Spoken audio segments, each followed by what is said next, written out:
लक्ष्मी श्रीमन नारायण नारायण नारायण श्रीमन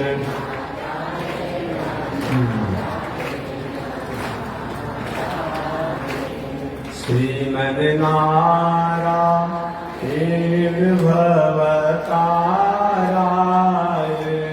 श्रीमन नारायण भवतारा लक्ष्मी नारायण नारायण नारायण लक्ष्मी नारायण नारायण नारायण श्रीमन नारायण नारायण नारायण श्रीमन नारायण नारायण नारायण बोले श्री लक्ष्मी नारायण भगवान की अनंताचार्य कृपया वेदांत द्वयपारगम रामकृष्ण विशदभक्तम् विश्वक्सेन मुनिं भजे काषायमयज्ञसूत्रम् शुचिवपुषि तथा चोर्ध्वपुण्ड्रं च वाले यस्यास्ते दक्षहस्ते कलिकुमतिगिरीन्द्रेन्द्रवज्रम् त्रिदण्डम् संसाराग्निवृशान्त्यै वृतजलकमलं दारुपात्रं पवित्रं श्रीविश्वक्सेनसूरे पदकमलयुगं श्रेयशीशं श्रयामि लक्ष्मीनाथसमारम्भा नाथयामुनमध्यमाम् अस्मदाचार्यपर्यन्तां वन्दे गुरुपरम्पराम् नारायणाय विद्महे वासुदेवाय धीमहि तन्नो विष्णु प्रचोदयात् महालक्ष्म्यै च विद्महे विष्णुपत्न्यै च धीमहि तन्नो लक्ष्मी प्रचोदयात् तन्नो लक्ष्मी प्रचोदयात्। परमाराध्य श्री लक्ष्मी नारायण भगवान नित्य वंदनीय पूज्य गुरुदेव के जुगल चरणों में कोटिशः नमन। भगवत भागवत आचार्य कैंकर्य पारायण महानुभाव पावन भूमि पर पावन कथा को श्रवण कर रहे हैं। श्रीमद् भागवत महापुराण की कथा के माध्यम से अभी हम लोग भगवान श्री कृष्ण यानी चंद्रवंश यानी यदुवंश की कथा को श्रवण कर रहे हैं। चंद्रवंश की कथा और सूर्यवंश की कथा दोनों अद्भुत है, अभूतपूर्व है। राजा परीक्षित अभी तक सूर्यवंश की कथा को श्रवण कर रहे थे और सूर्यवंश की कथा के अंतर्गत उन्होंने चंद्रवंश की कथा को भी सुना और चंद्रवंश की कथा अंतर्गत भगवान श्री कृष्ण की कथा को भी सुना। सुखदेव जी ने कहा, परीक्षित भगवान श्री कृष्ण अपने लीला लोक को त्याग करके, अपने गोलोक धाम को त्याग करके इस संसार में वसुदेव जी को पिता बनाए, देवकी जी को माता बनाए देवकी वसुदेव जी के भावना को आदर करते हुए देवकी के पुत्र हुए। जन्म लेते ही देवकी वसुदेव के पुत्र भगवान श्री कृष्ण को कारागार जेल में कंस द्वारा रखने का पहले से उपकरण किया गया था और कारागार में जन्म लिए। और जन्म लेने के बाद उन्होंने कुछ ही समय के बाद गोकुल में गए। गोकुल में कुछ दिनों तक ब्रज में वृंदावन में लीला किए। मथुरा में आए। मथुरा में कंस इत्यादि राक्षसों का संहार किए। पुनः द्वारिका गए। द्वारिका में रह करके पांडवों को मर्यादित राज्य का अधिकार दिलाया। द्वारिका में अपने परिवार के साथ सानंद से करोड़ों करोड़ों यदुवंशियों के साथ भगवान श्री कृष्ण ने वहां रहा।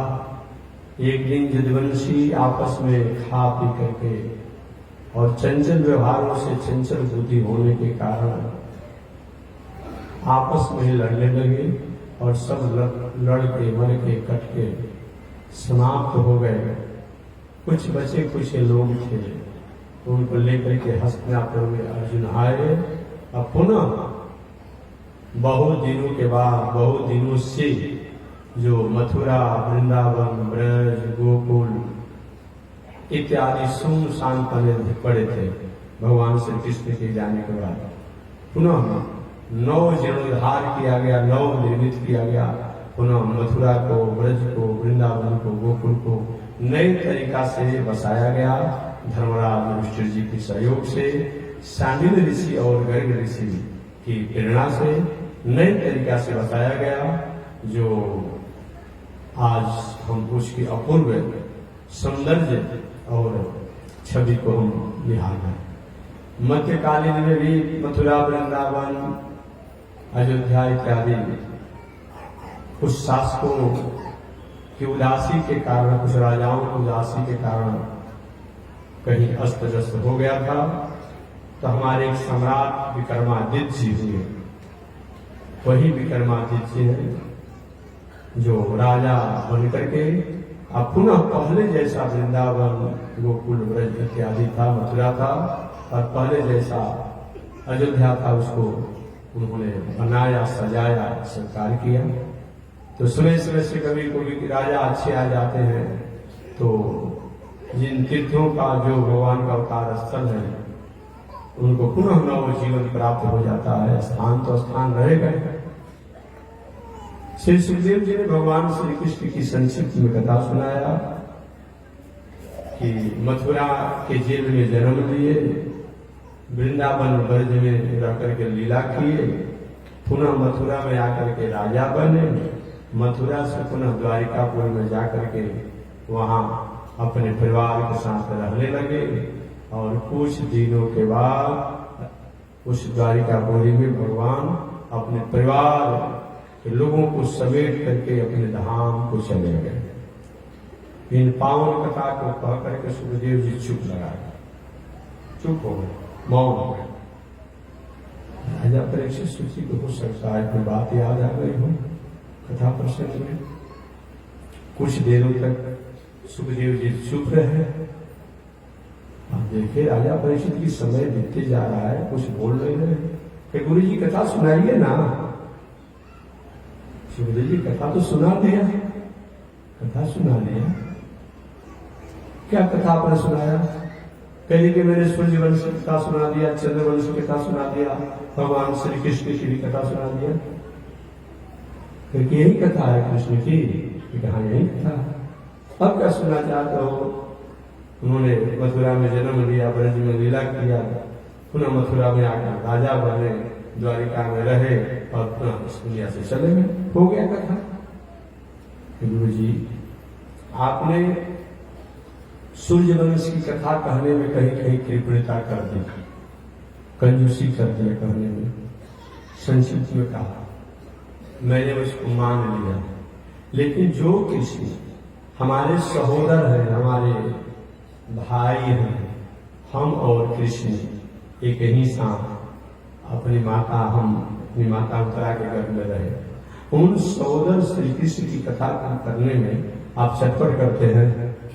जिन कृष्ण ने हमारे दादाओं को, पांडवों को रक्षा किया, जिन कृष्ण ने हमारी माता की रक्षा किया, जिन कृष्ण ने हमारे वंशज पांडवों को, पांडव वंशियों पर कृपा किया, महाराज उनकी कथा कहने में आपने चटपट कर दिया है। ऐसा नहीं होगा, आपको विस्तार से कथा सुनाना पड़ेगा गुरुजी।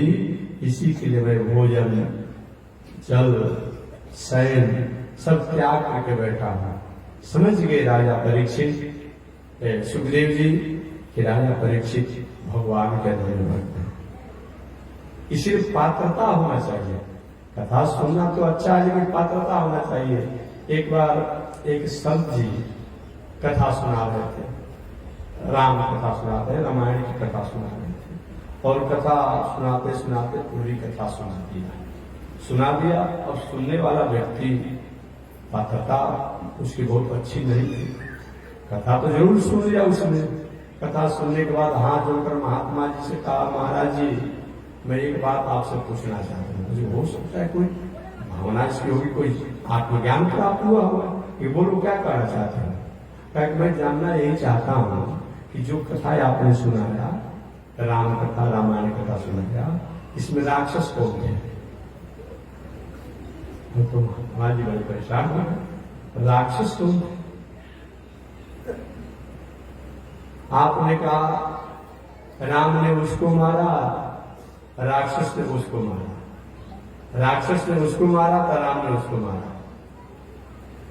महात्मा जी के राक्षस हम हैं कि जो तुम्हारे जैसे राक्षस महाराक्षस ने कथा सुनाया। अभी तो तुमको पता नहीं चला कि इस पूरे रामायण सुनकर के राक्षस लोग हैं। ऐसे भी दुनिया में लोग हैं कि कथा सब जान लेंगे, लेकिन जहां है वहीं पर अपना पड़े रहेंगे। न आचरण का सुधार होगा, न व्यवहार का सुधार होगा, न कर्म का सुधार होगा, न संसार का सुधार होगा। अतः कथा जो है पात्र वाले व्यक्ति को सुना दे, पात्रता होनी चाहिए। अगर नहीं भी पात्रता है तो सुनकर कम से कम पात्रता प्राप्त करना चाहिए। राजा परीक्षित ने श्री सुखदेव जी महाराज से कहा कि हे ईश्वर, हे गुरुवर, जो कृष्ण ने मेरी माता के गर्भ और गर्भ से बाहर अश्वत्थामा के ब्रह्मास्त्र से रक्षा किया, पांडव वंश के बीज के रूप में जो मैं था उसको उन्होंने रक्षा किया। वह भगवान श्री कृष्ण और उनके वंश परंपरा, कुल परंपरा की कथा को आप विस्तार से सुनाइए। कथितो वंश विस्तारो भवता सोम सूर्ययो, कथितो वंश विस्तारो भवता सोम सूर्ययो। कल इसकी व्याख्या मैं कर चुका हूं। महाराज ये बताइए कि वह सोम वंश और सूर्य वंश का विस्तार कैसे हुआ, कौन कौन राजा हुए, कैसे कैसे विस्तार हुआ, इसको आप बताएं। और ये मैंने बताया कि सोम वंश पहले क्यों आया और सूर्य वंश के बाद में इस कथा कल मैं बता चुका हूं। इसीलिए सोम वंश पहले आया। वह व्याकरण का एक सूत्र है कि अभ्यर्थन श्रेष्ठ जो होता है उसका निपात पहले किया जाता है, पहले निपात किया जाता है, मतलब पूर्व निपात किया जाता है। तो सोम और सूर्य दोनों में दो अक्षर है, लेकिन सोम वंश का पूर्व निपात पहले किया गया और सूर्य का पूर्व निपात बाद में किया गया। इसीलिए कि पीढ़ी की अगर परंपरा माना जाए तो सोम वंश, सोम जो है ये 5वीं पीढ़ी में आते हैं और सूर्य वंश जो है ये 6वीं पीढ़ी में आते हैं। तो पीढ़ी के अनुसार, नाता के अनुसार सूर्य वंश एक तरह से माने सोम वंश से पीछे पड़ेगा। जैसे भगवान श्रीमन नारायण के नाभि से कमल, कमल से ब्रह्मा, ब्रह्मा के अत्रि, और भगवान श्रीमन नारायण के नाभि से कमल, कमल से ब्रह्मा, ब्रह्मा के अत्रि, और अत्रि के चंद्रमा, इसको सोम भी हम लोग कहते हैं। चंद्रमा का दूसरा नाम सोम भी है, जो सोमवंश या चंद्रवंश या देववंश सोम है। ये 5वें पीढ़ी में चंद्रमा आ गए। भगवान श्रीमन नारायण के नाभि से कमल, कमल से ब्रह्मा, ब्रह्मा के पुत्र मरीचि ऋषि, मरीचि ऋषि के पुत्र कश्यप ऋषि, और कश्यप ऋषि के पुत्र जो है सूर्य है। तो सूर्य वंश 6वें पीढ़ी में आ रहा है, और चंद्रवंश 5वें पीढ़ी में आ रहा है। इसीलिए व्याकरण को ध्यान देते हुए राजा परीक्षित श्री सुखदेव जी महाराज से पूछे कि कथितो वंश विस्तारो भवता सोम सूर्य। महाराज, सोम वंश और सूर्य वंश का विस्तार से आप कथा सुनाइए, और केवल वंश ही मत सुनाइए। राज्ञाम चोभ्य वंश्यानाम चैतम परमाद्भुतम। उन वंश परंपरा में जो राजा लोग जन्म लिए, उनके कौन कौन चरित्र अद्भुत हैं, जिससे संदेश, उपदेश और भगवान की भक्ति प्राप्ति होती है।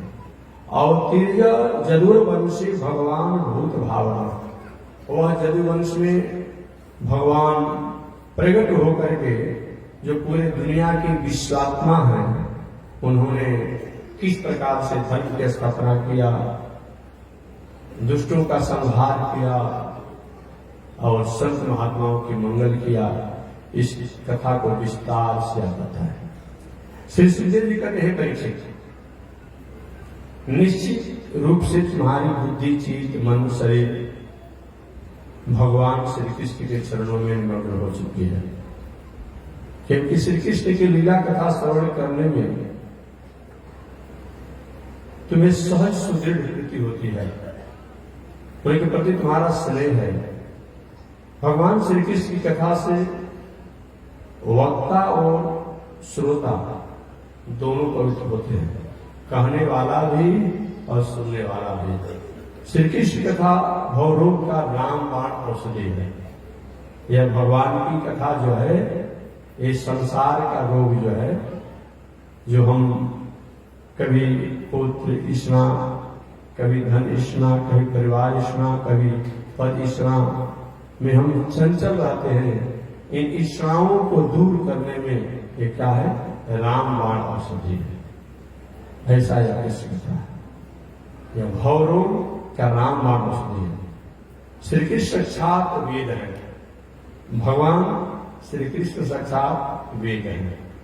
जहां भी भगवान शब्द आता है, भले किसी एक का नाम लिया जाता है, मैंने भगवान, जो उस दायरा, उस गुण से संपन्न हो, उनको भगवान कहते हैं। चाहे वह राम जी हो, चाहे कृष्ण हो, चाहे वामन हो, चाहे नरसिंह हो, चाहे नारायण हो, चाहे हरि हो, ये सबको भगवान कहा जाता है। भले नाम किसी एक का लिया जाता है जिसका प्रसंग होता है, तो जब भी भगवान का मतलब ही नहीं कि कृष्ण कहा जाए तो राम का मतलब कुछ नहीं होता है, नारायण का मतलब कुछ नहीं होता है, वामन का मतलब कुछ नहीं होता है, ऐसी बात नहीं है। मैंने कहने का तात्पर्य कि भगवान जो भी कहे जाते हैं, चाहे वह राम रूप हो, कृष्ण रूप हो, वामन रूप हो, नरसिंह रूप हो, हरि रूप में हो, नारायण रूप में हो, लक्ष्मी नारायण रूप हो, श्रीमन नारायण रूप हो, तो सबको भगवान कहा जाता है। तो भगवान श्री कृष्ण जो है साक्षात वेद है। वेद का मतलब क्या होता है? वैयाकरण से वेद का मतलब, वेद विद ज्ञान धातु से बनता है, जिसका अर्थ होता है जानना। क्या जानना? जगत क्या है, जगदीश कौन है, और प्रकृति क्या है, प्राणी क्या है, और प्राणियों का दिनचर्या क्या है। जगत जगदीश को जानना, जिस ग्रंथों के द्वारा, जिन शास्त्रों के द्वारा जगत को भी जानना, जगदीश को भी जानना, और जगदीश की प्राप्ति को, उपाय को भी जानना, और जगदीश जिस प्रकृति में रहते हैं उस प्रकृति को भी जानना, इसका नाम क्या है? वेद है। वेद विदक ज्ञान धातु से होता है, इसको जानना है। वह वेद आपने सुना होगा कि सृष्टि के प्रारंभ में एक ही वेद था, जिसको हम लोग ओंकार रूप में जानते थे, ओम रूप में जानते थे। वही ओंकार ओम रूप का वेद आगे चल करके 4 भागों में हुआ, ऋग्वेद, यजुर्वेद, सामवेद, अथर्ववेद। बाद में वही वेद की व्याख्या उपनिषद, इतिहास, पुराण, अन्य शास्त्र। ऐसे वह भगवान श्री कृष्ण साक्षात वेद है। जितनी भी गायें थी ब्रज में, वो सभी गायें, गोपाल, गोपियां, ये सब के सब वेद की ऋचाएं थी। एक बार भगवान की स्तुति करते करते वेद भगवान की जो ऋचाएं हैं, उन ऋचाओं के श्लोकों के मन में भावना हुआ कि हम परमात्मा का गुणगान तो करते हैं अपने शब्दों द्वारा, श्लोकों द्वारा, लेकिन उन परमात्मा का आस्वादन कैसे किया जाए, उन परमात्मा के साथ राह कैसे जाए, उनसे आनंद का अनुभव कैसे किया जाए।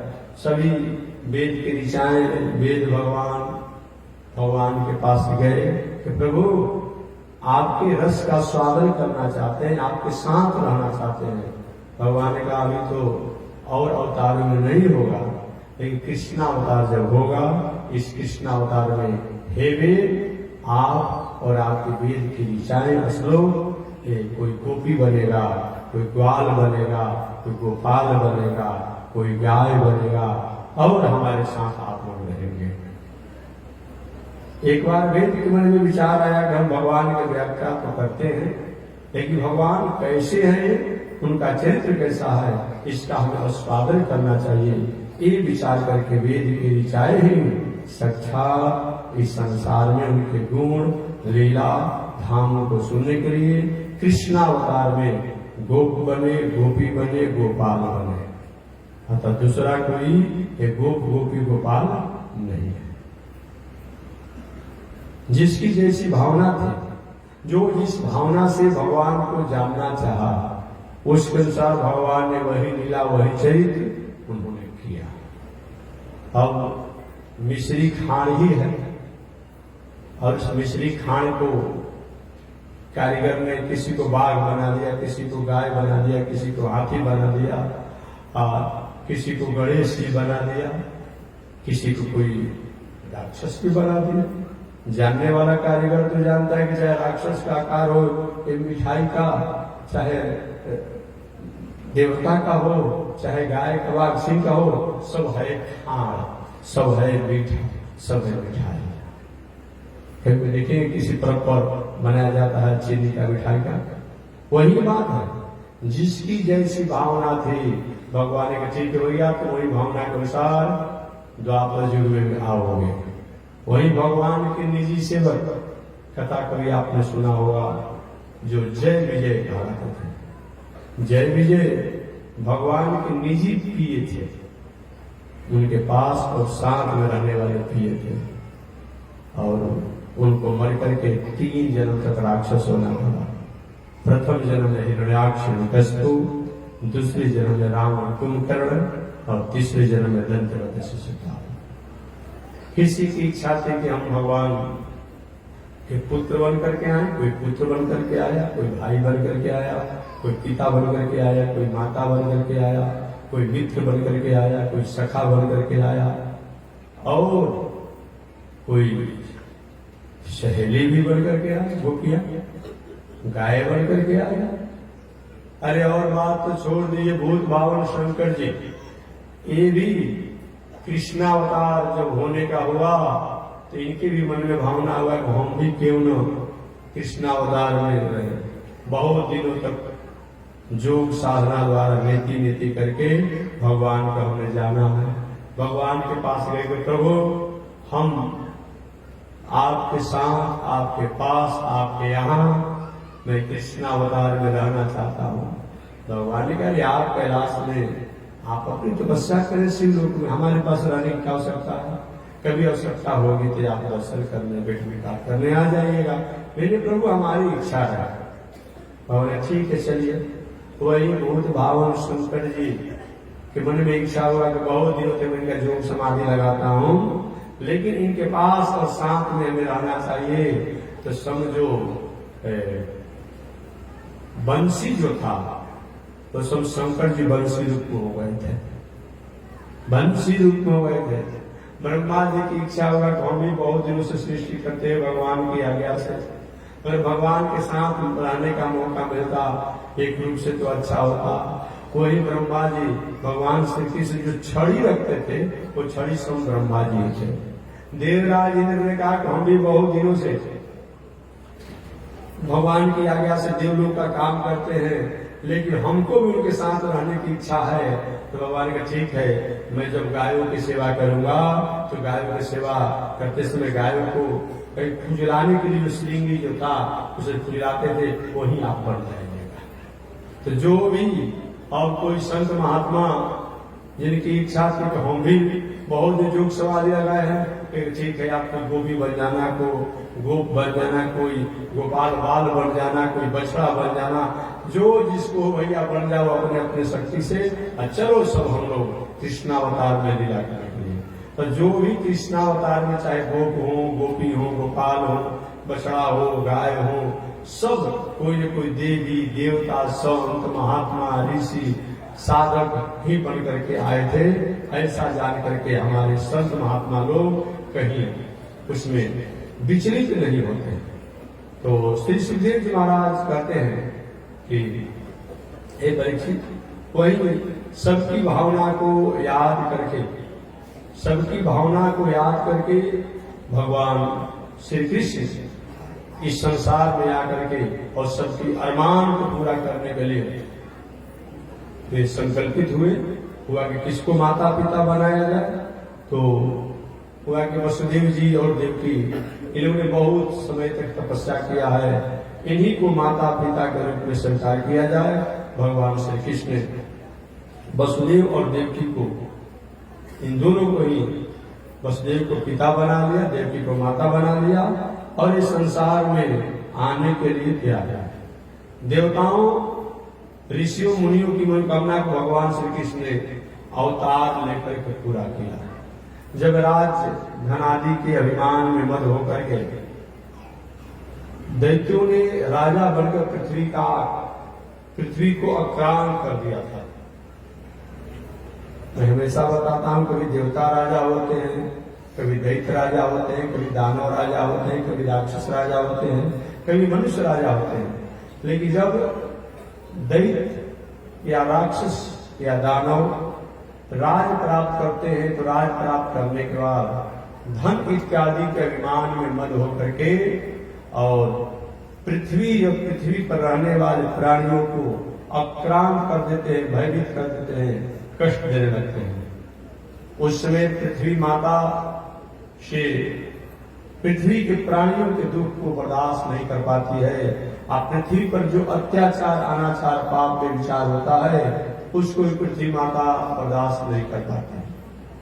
पृथ्वी माता एक बार गाय का रूप बनाकर, गो माता का रूप बना करके और ब्रह्मा जी के पास गई, हे पितामह, हम पृथ्वी पर अन्न फल फूल इत्यादि को प्रकट करती हूँ, सभी लोग को मैं आश्रय देती हूँ, घर मकान दलान दुकान के रूप में, फिर भी हमारे ऊपर अत्याचार हो रहा है, अब हमारे बस की बात नहीं है, इस कष्ट को मैं सह नहीं पाऊंगा, कोई न कोई उपाय कीजिए या तो दुष्टों पर अनुशासन कीजिए, अन्यथा मैं अपने शक्ति से निस्तेज हो जाऊंगा। पृथ्वी माता के करुण क्रंदन को सुन करके ब्रह्मा जी, शंकर जी, इन सभी देवता कहे कि चला जाए, समाधान तो हम लोग के पास नहीं है, चल करके भगवान श्रीमन नारायण से इसका समाधान पूछा जाए। अब सभी लोग, ब्रह्मा जी, शंकर जी, इंद्र जी, सभी देवता ऋषि लोग क्षीर सागर के तट पर पहुंचे। देखिए अभी तो हम लोग खारा सागर के पता लगाने में परेशान हैं। अभी हम लोग खारा सागर का पता लगा रहे हैं, इसी के गुणों तत्वों को जानने परेशान है। 7 प्रकार का सागर है, उन 7 प्रकार के सागर में एक क्षीर सागर है। शायद अभी पर्व आया कि नहीं आया, आने वाला है, जो हाथ में बांधा जाता है, आ गया, बीत गया। अच्छा, अनंत जी का जो पर्व होता है, तो उसमें आप लोग भले कहते हैं कि आप मंथन कर रहे हैं, अतः क्षीर सागर इन्हें कहा जाता है जी। हम लोग कथा में पाए या कहा पाली इन्हें कहा जाता है। तो वही क्षीर सागर के तट पर 7 सागर है। एक सागर तो ऐसा है जहां के जल जो है वो दही के समान स्वाद लगता है। एक सागर ऐसा है जिसका जल जो है इच्छू के रस के समान मीठा लगता है। एक सागर ऐसा है जो कि घी के समान उसका स्वाद उस जल में है। ऐसे अलग अलग इस समुद्र है। एक सागर ऐसा है जो कि दूध के समान उसका जल लगता है।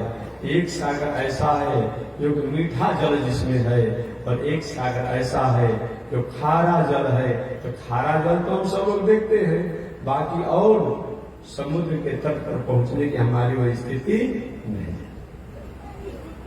तो क्षीर सागर के तट पर सभी लोग गए और जाकर के अजी वहां के हुए बैकुंठ में जाना चाहता था।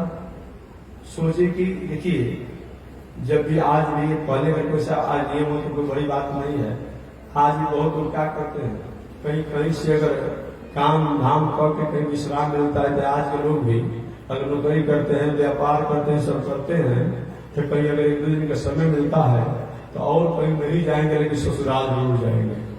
और ससुरालू से कहीं हो गया तो और क्या कर भाषा सहज नहीं कह पाते हैं।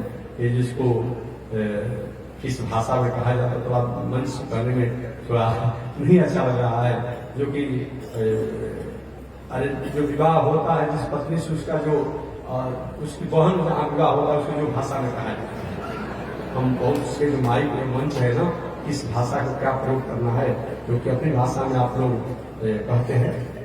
तो ये स्वाभाविक है।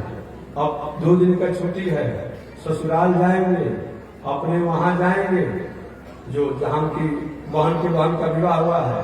लेकिन पिताजी माताजी अगर कहीं अस्वस्थ है तो फोन से बात, ठीक है संजम से रहिएगा, दावा कर लीजिएगा, तब मैं पैसा भेज दूंगा। आज बहुत सुन रहा है, और हम नहीं कह रहे हैं। भागवत में नारद जी ने भी एक और देखा।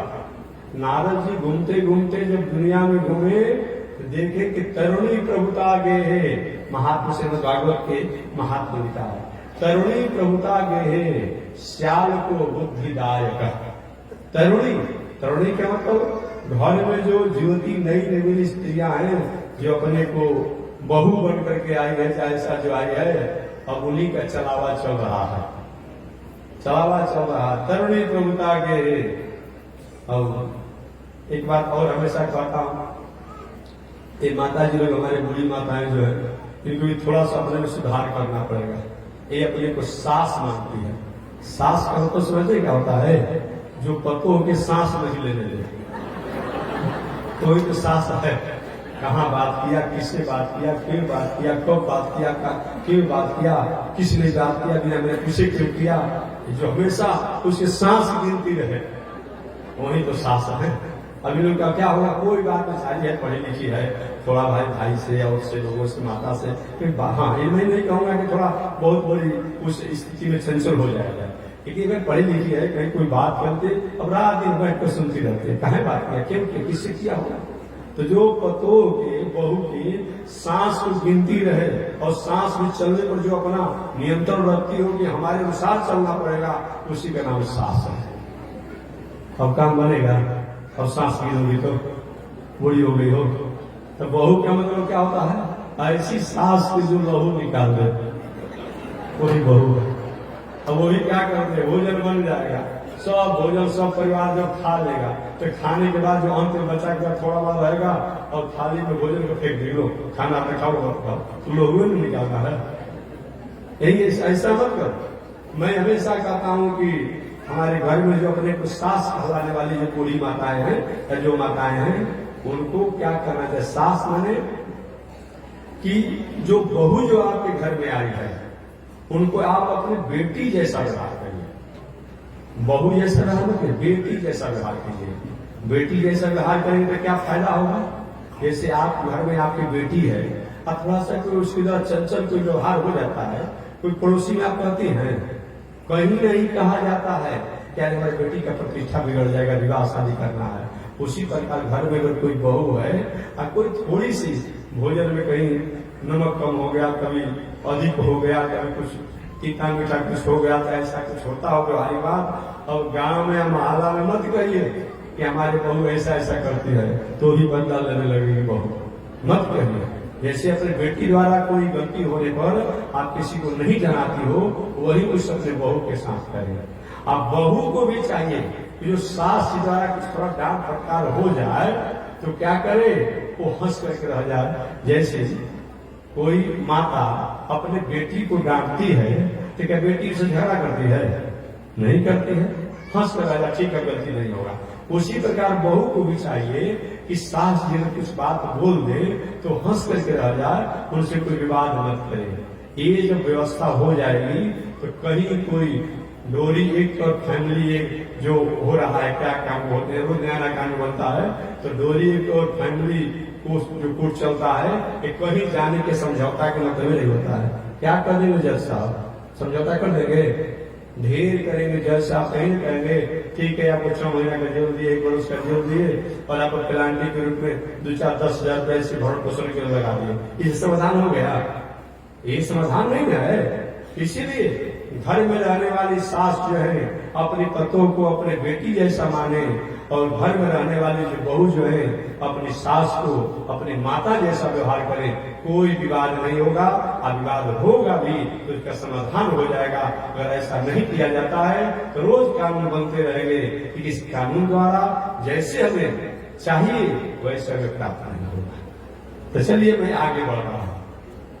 इस प्रकार तो मैं कह रहा था कि देवताओं को जाना चाहता था वैकुंठ रूप में, भगवान का घर है वैकुंठ, लेकिन वैकुंठ में नहीं गए देवता लोग। कहाँ गए? क्षीर सागर के तट पर गए। क्षीर सागर के तट पर इसलिए गए कि भगवान का वहां ससुराल है। यही मैं कहना चाह रहा था, भगवान का वहां ससुराल है।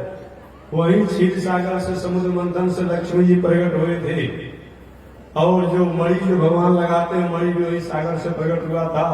तो भगवान ने कहा लक्ष्मी वहीं से प्रकट हुई है, मणि प्राप्त हुआ है। तो वहां इसलिए कहीं से घूम फिर कर देख खाली भगवान रहते हैं, तो एक स्वरूप से क्षीर सागर में रहते हैं। तो देवताओं ने विचार हो सकता है वैकुंठ में जाएं, अगर वैकुंठ में भगवान कहीं अगर उपस्थिति नहीं देखेंगे तो क्या कहेंगे, लेकिन क्षीर सागर में तो निश्चित भगवान होंगे अपने ससुराल में। तो सारे देवता लोग क्षीर सागर के तट पर पहुंच करके अब भगवान श्रीमन नारायण का पुरुष सुख से स्तुति किया। पुरुष सुख का मतलब क्या होता है? पुरुष माने पुरुष होता है, पुरुष माने हम पुरुष नहीं। पुरुष का मतलब तमाद देवम पुरुषो पुराणम, ये बताया गया है। एक पुरुष हमारा आपका ये शरीर जो है, हमारा आपका जो शरीर है, ये शरीर 9 द्वार से बना हुआ है, 24 तत्वों से बना हुआ है। 25वां तत्व इस शरीर में जीवात्मा है, और 25 तत्वों का जो मालिक जो है वह पुरुष है। ऐसे पुरुष इस दुनिया को समय प्रकार से विकसित करता है, पालित पोषित करता है, और अंत में अपने में लय कर देता है। ऐसे भगवान श्रीमन नारायण जो पुरुष रूप में जाने जाते हैं, उनको सुंदर उक्ति को क्षीर सागर के तट पर ब्रह्मा जी, शंकर जी, देवराज इंद्र और मुख मुख सभी देवताओं ने जाकर के वहां पर स्तुति किया। सहस्त्र शीर्षा पुरुष सहस्त्राक्ष सहस्त्रपाद। ये क्या है? कभी कभी कुछ लोग शब्दों के द्वारा और शब्दों के अर्थ को नहीं जानने के कारण भ्रमित हो जाते हैं। कभी कभी वेद में, शास्त्र में, पुराणों में, स्मृतियों में शब्द अलग होता है और उसका अर्थ जो है अलग होता है। जैसे अब यहां देखिए जो पुरुष सूक्त जो है, एक पुरुष सूक्त में सबसे प्रथम मंत्र क्या है? सहस्त्र शीर्षा पुरुष सहस्त्राक्ष सहस्त्रपाद।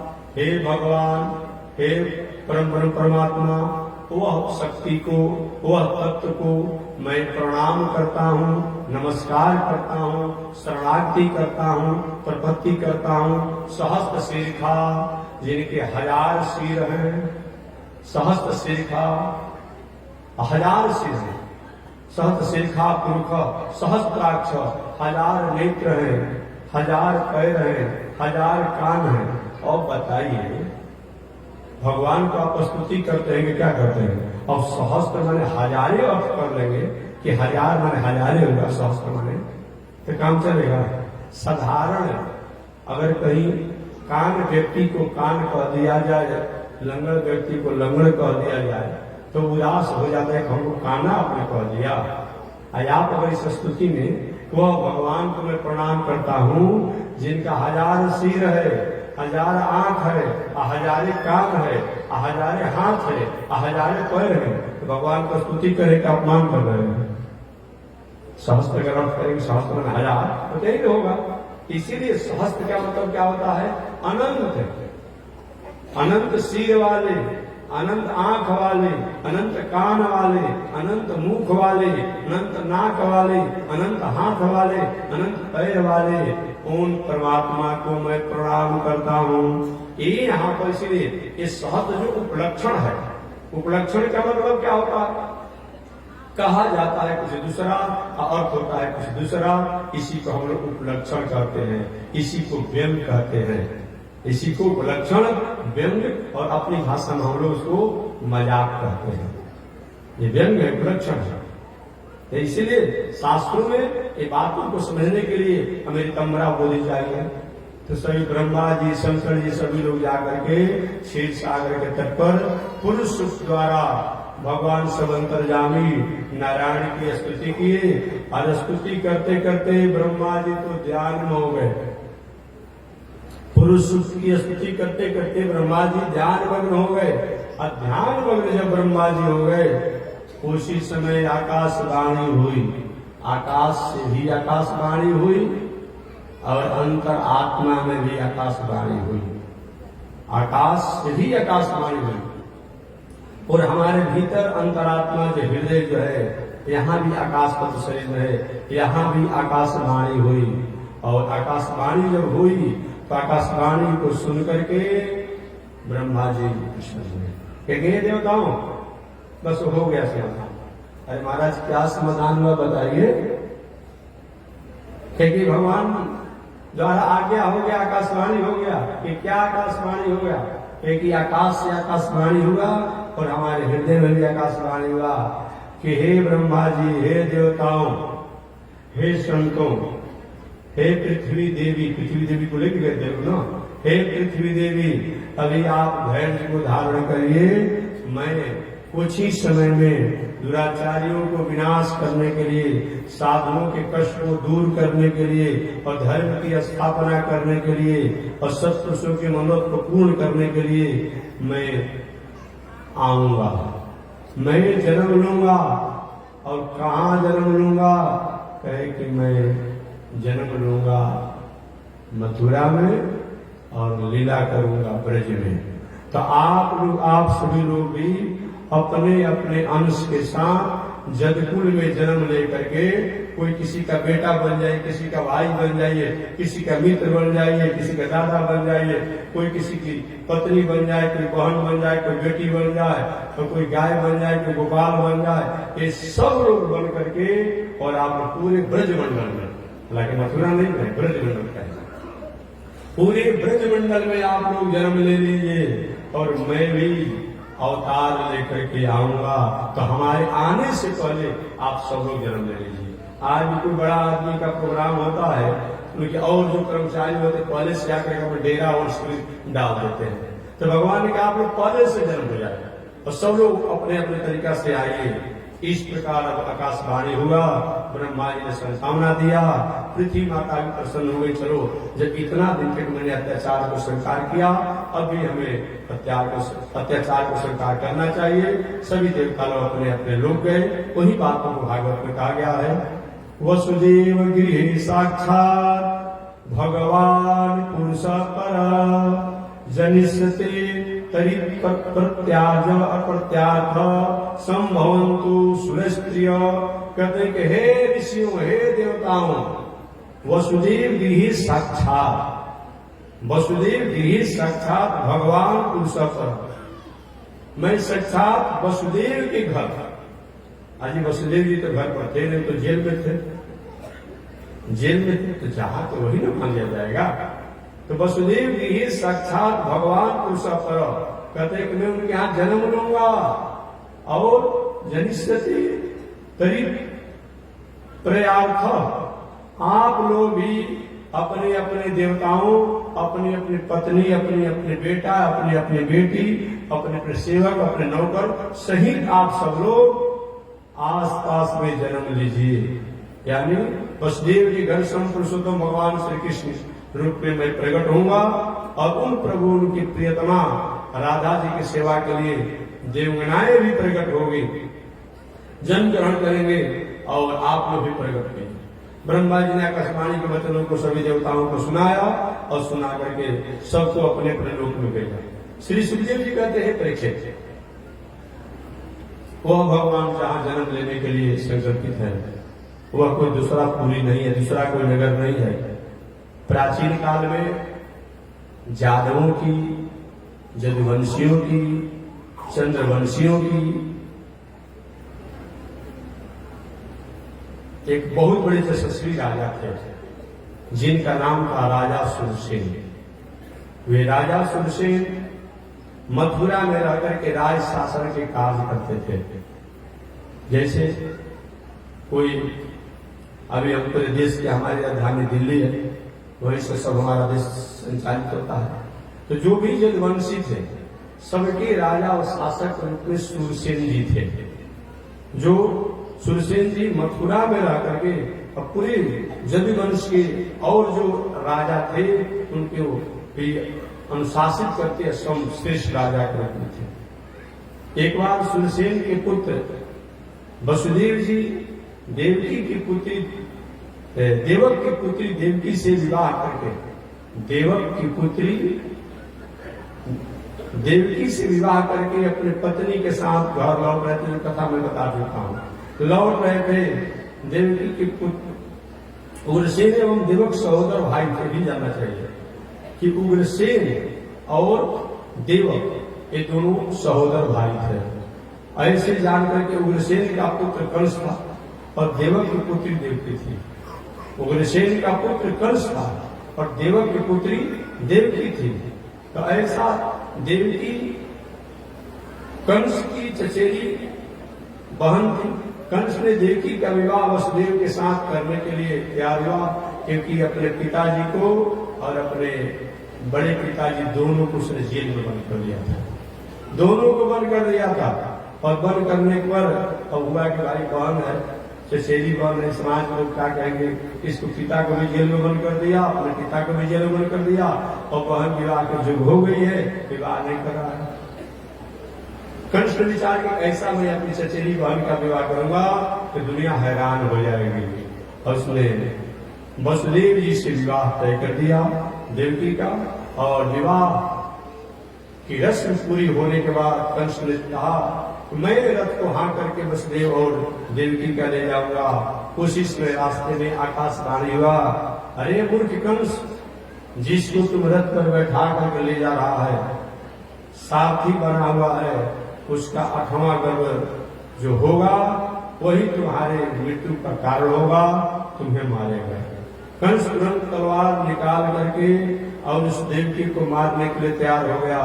वसुदेव जी ने समझा करके बुझा करके और कहा कि देखिए आपको देवकी से भय नहीं है, देवकी के पुत्र से भय है, तो देवकी का जो भी पुत्र होगा उसको मैं लौटा दूंगा, आप देवकी को छोड़ दें। नारी अबला होती है, ऐसी अबला स्त्री को मारने से क्या मिलेगा, उसमें भी इसके हाथ में भी मेहंदी लगा हुआ है, अतः ऐसा करना आपके लिए उचित नहीं है। आगे श्री वसुदेव जी ने कहा कि हे वीर, मृत्युर्जन्मवतां वीरा देहेन सह जायते। मृत्युर्जन्मवतां वीरा देहेन सह जायते। हे वीर, हे कंस, मृत्यु और जन्म यानी जन्म और मृत्यु, जन्म और मृत्यु ये दोनों जो है, जिस दिन हम जन्म लेते हैं दोनों एक साथ तय हो जाती है। जैसे हम जन्म लेते हैं तो मृत्यु भी हमारी तय हो जाती है। तो ये बात जरूर है कि अपने कर्मों के अनुसार, पूर्व के कर्मों के अनुसार, हमारे कुल परंपरा के कर्मों के अनुसार वह मृत्यु में कुछ न कुछ दुख में, संकट में, सुख में, भय में कुछ संशोधन हो सकता है, लेकिन वो कार्य तो होगा। जैसे मैं कहा कि जब ये लिखा हुआ है कि हमें किसी गोली लगने से ही घटना होगी, तो गोली का घटना तो होगा, लेकिन जो गोली छाती में लगना चाहिए वो गोली बगल से लग करके, बांह से लग करके निकल जाएगी। घटना होगा, रोड दुर्घटना में लोग घटना होगा, हम कोई अच्छा काम करता दुर्घटना बंद नहीं होगा, होगा एक बार कहीं बांह टूट गया, कहीं चोट लग गया, कहीं कट गया, ऐसे काम चल जाएगा। क्योंकि जिस समय हमारा जन्म होता है उसी समय हमारी मृत्यु, हमारा दुख, हमारी संकट, हमारी समस्या, आपत्ति उसी के साथ होती है। लेकिन अब कर्मों को करने पर, अपने कर्मों को करने पर उसमें अधिक या कम हो सकता है। अच्छा कर्म करते हैं तो वह संकट, दुख, समस्या जो है कम हो जाती है। आप बुरा कर्म करते हैं तो दुख, संकट और बढ़ जाता है। यही होता है। तो कहते मृत्युर्जन्मवतां वीरा देहेन सह जायते।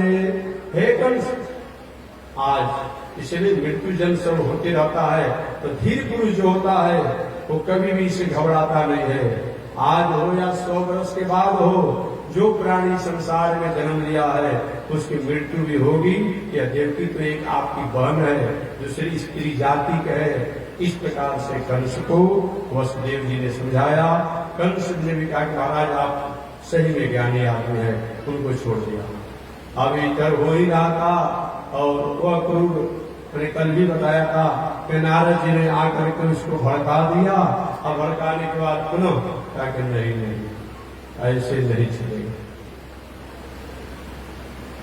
महाराज कौन 8वां होगा ये तय नहीं हो पाएगा, और कमल के फूल का घटना दिखा दिया और कहा कि ठीक ही कर रहे हैं, कौन 8वां हो जाएगा, कौन पहला हो जाएगा, इस झंझट में नहीं पड़ना है, प्रश्न जेल में मत पड़ना। अब जो जो उनके पुत्र होते गए, उन पुत्रों को वह कंस मारते गया, मारते चला गया। इस प्रकार होते होते जब 6 पुत्रों को मार डाला, कंस ने 6 पुत्रों को देवकी वसुदेव जी का मार डाला, जेल में ही है।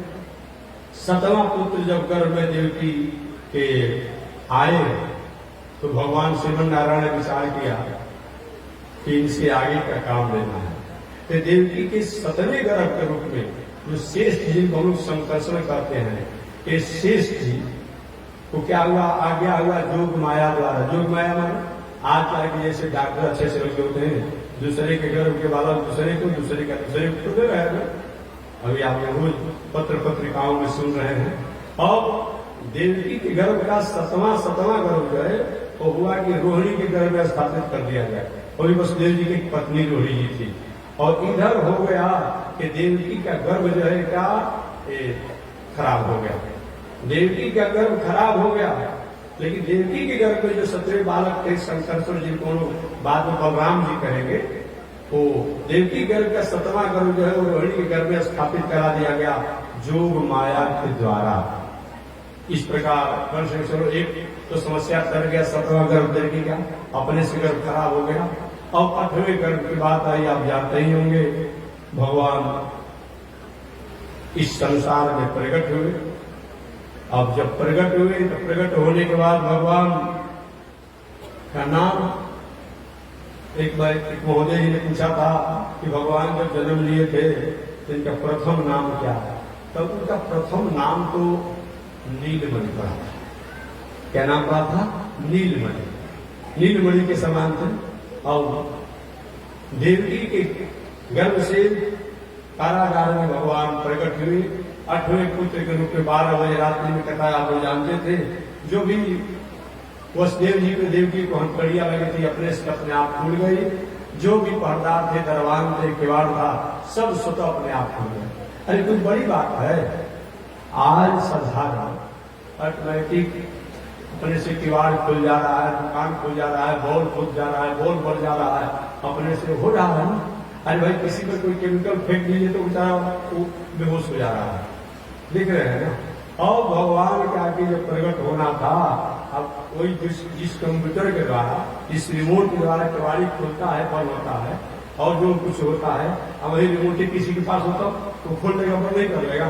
तो भगवान सारे दुनिया के कंप्यूटर और रिमोट के रिमोट है, वो भगवान ही जब आना चाहते हैं तो कहीं कारागार के वंश के कहीं उनके पहरेदार कहीं सो ही जाए और कहीं केवाड़ी खुल ही जाए। अब वसुदेव देवकी के कहीं हाथ कहीं खुल जाए, कौन आश्चर्य की बात है। और तो आश्चर्य करने की आवश्यकता नहीं है। तो वही अपने आप सब खुल गया। और खुलने के बाद अब देवता लोग आए स्तुति करने के लिए। देवता लोग स्तुति करने के लिए आए और उन्होंने स्तुति किया।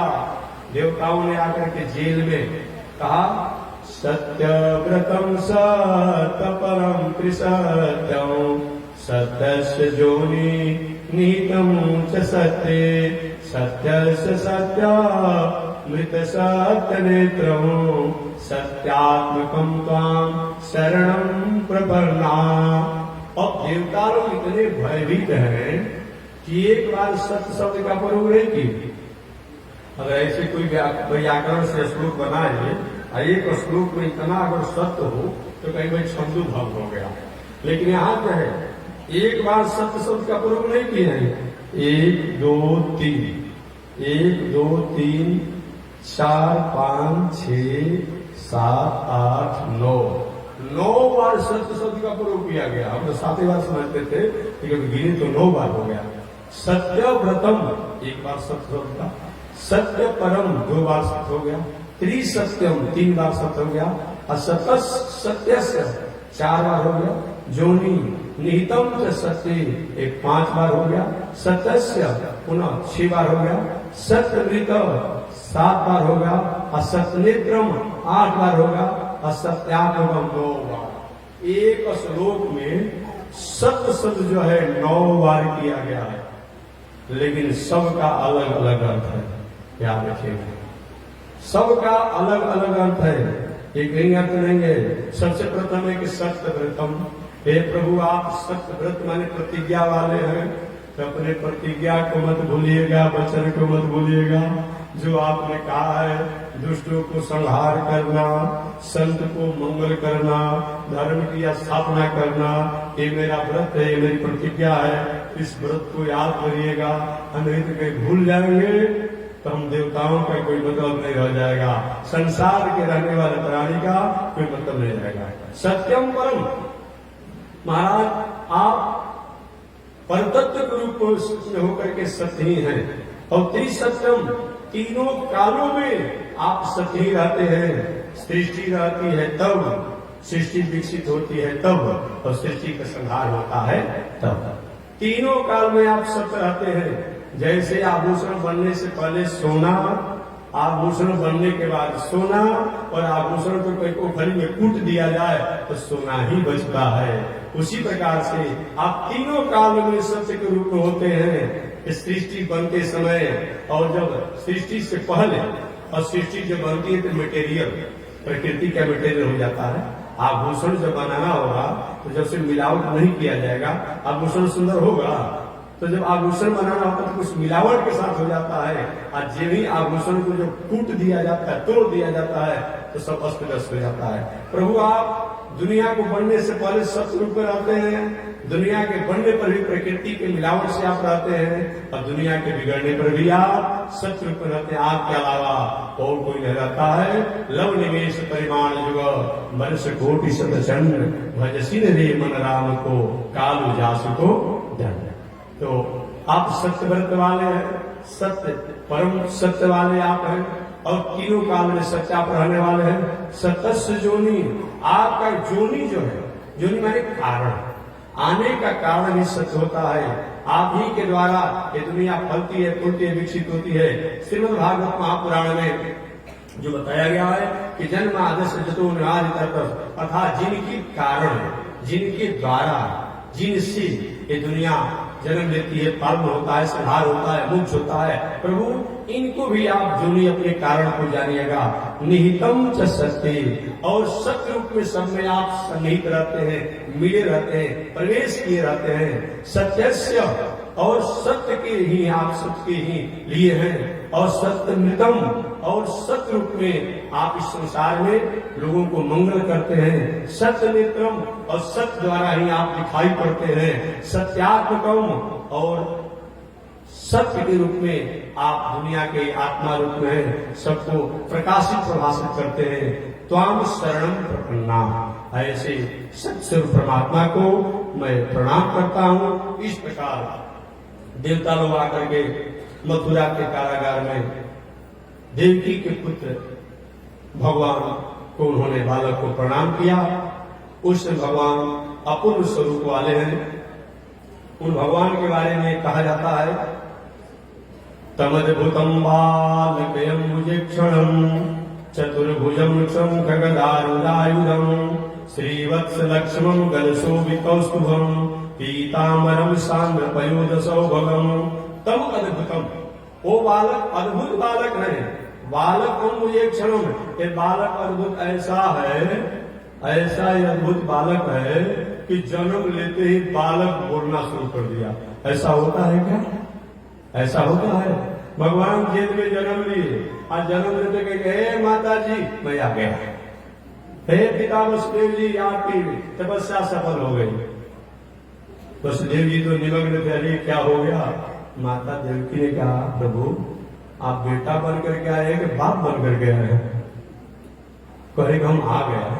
ऐसा थोड़े बेटा बोलता है। अब लड़का जन्म लिया, जन्म लेने की माता जी हम आ गया। माता जी क्या समझेगी? कहे लड़का बोल रहा है तो घर से बाहर करेंगे, हटा दो। प्रभु ये क्या कर रहे हैं? आप जन्म लेते थे हम आ गए। लड़का बोलता है, ऐसे पुत्र थोड़ा होता है। भगवान ने कहा कि तब, और ऐसे नहीं, केवल बोले ही नहीं, तम अद्भुतम बालकम मुझे क्षणम, वो भगवान जब प्रकट हुए तो बालकम मुझे क्षणम, कमल के समान सुंदर बड़ा बड़ा नेत्र था, चतुर्भुज रूप था, शंख चक्र गदा पद्म। भगवान जन्म जब लिए ऐसा उनका रूप था। दाहिने हाथ के ऊपर में चक्र, बाएं हाथ के ऊपर में शंख, और दाहिने हाथ के नीचे में गदा, और बाएं हाथ के नीचे में कमल का फूल। आज कुछ महात्माओं द्वारा चतुर्भुज और नारायण रूप सुनकर के उनके मन में थोड़ी उदासी हो जाती है कि न जाने किस भावना से ग्रसित है। अब इस श्लोक को कैसे हटा देंगे? ये श्रीमद् भागवत महापुराण के 10वें स्कंद के 3रे अध्याय का प्रथम श्लोक है। कैसे इसको हटाया जाएगा? इसीलिए तमद्भुतम बालकम मुझे क्षणम चतुर्भुजम, ये बालक चतुर्भुज है, शंख चक्र गदा आयु से संपन्न है। श्री वत्स लक्ष्मण गलशोभिकौस्तुभम, उनके हृदय पर वक्षस्थल है और कौस्तुभ को धारण किए हैं, पीताम्बर को पहने हुए हैं। ऐसे भगवान है। मैया देवकी ने कहा, बेटा ये बालक जन्म लेने वाला भला चतुर्भुज रूप में थोड़ा होता है।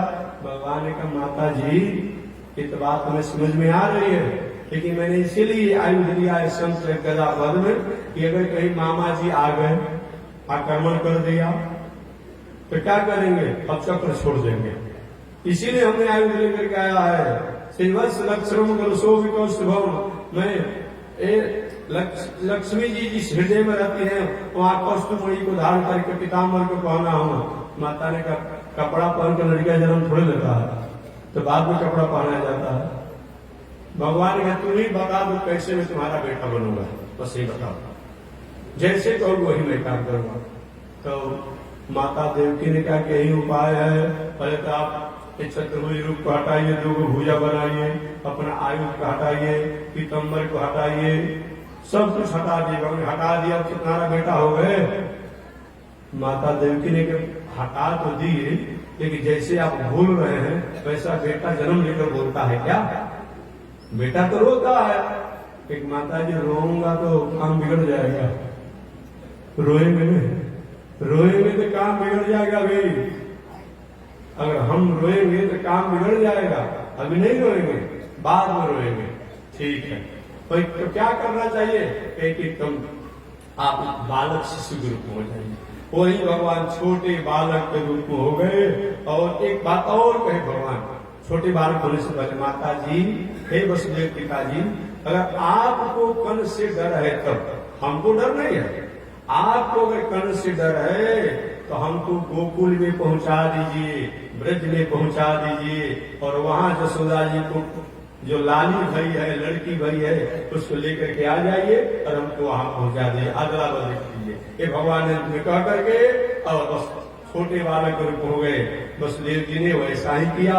अब जेल में कुछ ओड़ी होगा, सूप होगा, डाली होगा, वही ओड़ी डाली में भगवान बहुत व्यवस्था भी तो नहीं था, जो अपना पहने होंगे उसको उस ओड़ी डाली में बिछा दिए और बालक उसी में लेटा दिए। यही भगवान अब चल दिए ब्रज गोकुल की तरफ। अब आए तो जमुना जी, और भादो का महीना था। अब भादो का जब महीना था तो जमुना जी मन में है कि मेरे स्वामी जी आज पार कर रहे हैं, उस समय तो भेंट होगा, बाद में लीला होगी, कि अभी इनका मुंह का दर्शन कर लेते। अब जब भी जमुना जी मुंह का दर्शन करना चाहती है, जब भगवान ने विचार किया है क्या कर रही है, ये मेरे पिताजी हमको सिर पर लिए हुए, तो हमारा मुख तो तब देखेगी जब मेरे पिताजी का पूरा शरीर डूब जाएगा। अब भगवान ने जो सुते थे ओड़ी डाली में, तो पैर नीचे लटका था, अब चरणों से क्या किया, उसको भागो डांट दिए। शर्म नहीं आती है, असली ससुर के सामने होता है, तुम इसी तरह से आगे हो रही हो। अब यही भगवान का चरण स्पर्श हुआ, अब जमुना जी लज्जित होकर के थाह में आ गई। अब भगवान वसुदेव जी के द्वारा गोकुल में पहुंच गए। गोकुल को तो वहां भी वही माया हुआ कि सब जहां अस्त व्यस्त अवस्था में सोए थे। अब यशोदा जी को लड़की हुई है, लेकिन उनको पता ही नहीं कि हमारा कुछ हुआ है। इधर वसुदेव जी ने जैसे भगवान ने बताया, तो जाकर कृष्ण भगवान को उनके सैया पर सुला दिया, और वहां से जो बालिका उसी ओड़ी डाली में लेकर के और जेल में आए। और जैसे आए तो अपने के आप जैसा पहले था, सारा जेल सब कुछ अपने से बंद हो गया, अपने अनुसार हो गया। और इधर वो भगवान श्री कृष्ण यशोदा जी के आंचल में ही लेट गए। अब उधर कल मैं बताऊंगा कि भगवान श्री कृष्ण यशोदा जी के आंचल में रहे, कैसे पूरे गोकुल में ब्रज में प्रचार हुआ। शेष कथा अगले दिन होगी।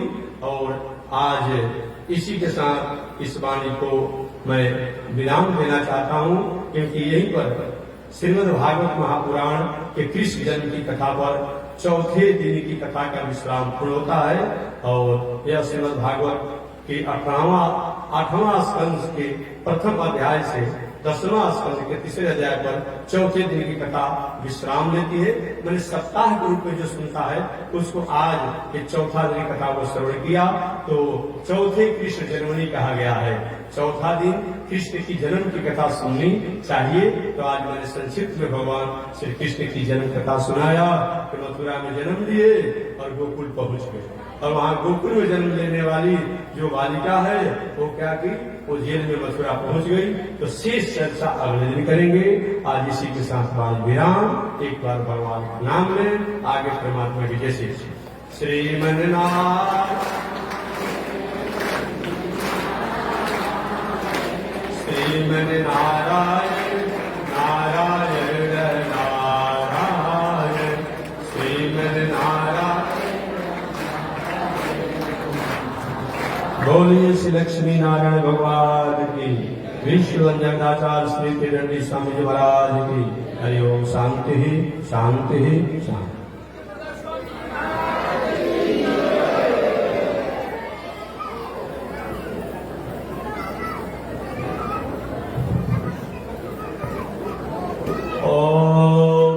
चंद्रमा मनसो जात चक्षु सूर्यो अजायत श्रोत्राद्वायुष प्राण समुखादजायत। श्री सुते लक्ष्मी शिवन्या वहोराते पार्श्वे नक्षत्राणि रूपमस्मिनो व्यातम् ईश्वरे निखाणामो मयि खाण सर्वलोकं मयि खाण।